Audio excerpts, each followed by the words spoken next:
Hello everyone, welcome to Superweapons of War. Today's episode is on the Arado 234, a wonder weapon meant to destroy the Allied powers and secure victory for the Axis. The beginnings.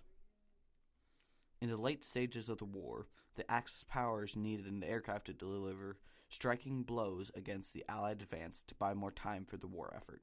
Arado came out with the 234, a reconnaissance bomber aircraft that had to make quick attacks to buy time, just for more advanced projects like the ME-262 and Henschel 163.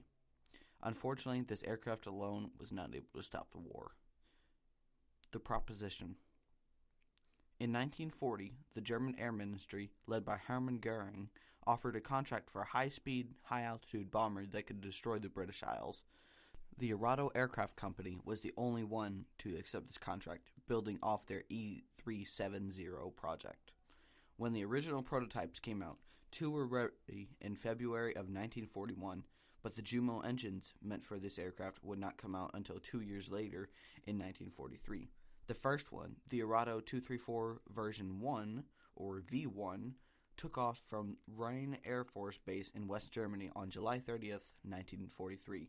The second crashed on October 2nd of 1943, killing the pilot from an engine fire. The landing gears also had trouble, with all types being effective, and even a German ace, Erich Schomer, claimed that the aircraft landed like quote-unquote greased lightning and landing on soap.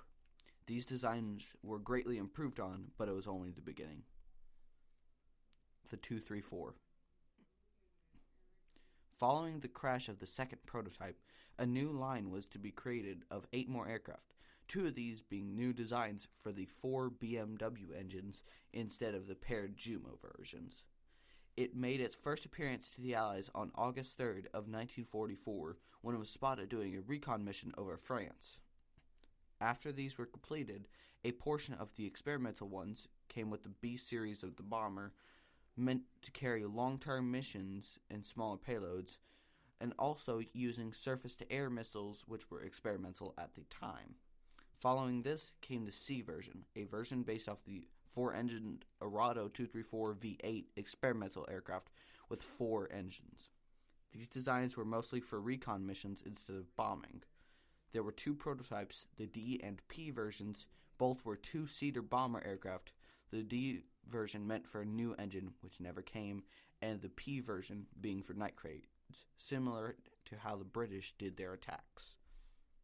Service life.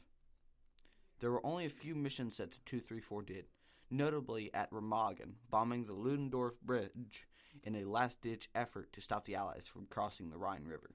This was the last bridge into Germany.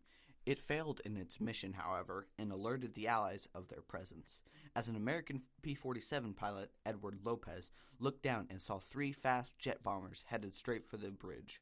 His P-47 was too slow, so all he could do was radio the attacks ahead of time.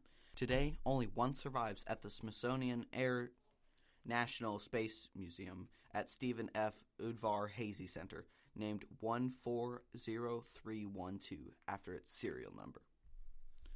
I hope you all enjoyed this episode of Superweapons of War, a story of a weapon too late for the war and a last-ditch effort to stop the Allied advance.